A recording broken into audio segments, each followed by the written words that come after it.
चल रे कंवरिया जलवा उठा ले, ढोल के देहूं बूटी लगा ले। ए छोटा बम, तू तो बोल रहा था कि मैं थोड़ा सा गांजा लाया हूँ गांजा, और तू तो इतना सारा बूटी लाया है। लगा दम और मिटा दम।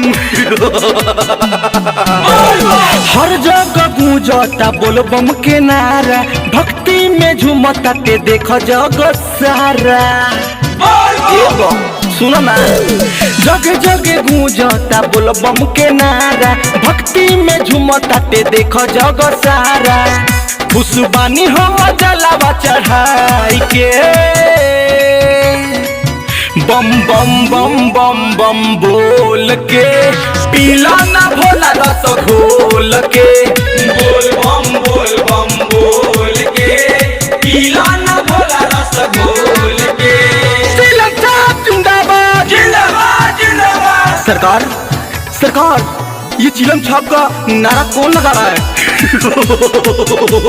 लगाने दो, सबको मस्ती में हो जाने दो। बम बम भोलो, सब दिल खोलो, चल कोरिया सीधा।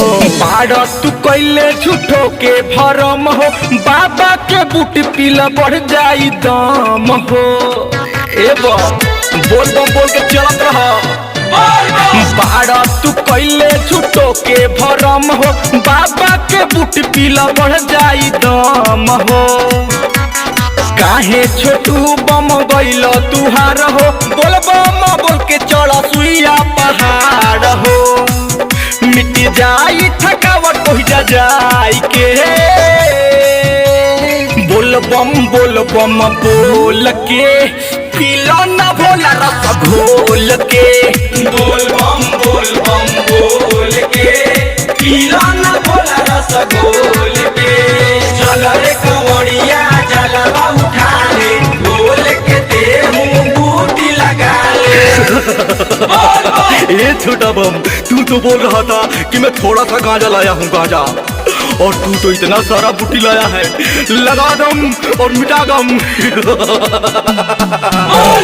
लव कुछ रबी लकी बाड़े संग हो, सबका पर चढ़ल बाटे गेरुआ के रंग हो।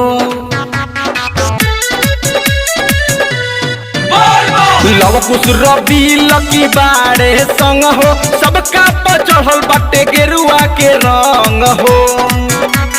टाटा थैया नाचस भोला ताल पर, दोसर का बिगाड़ी भक्त हई महाकाल के। नाच गावतनी तू झूम के,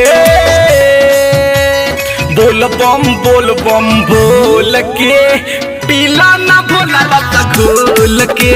बोल बम बोल के, पीला ना भोला रस घोल के।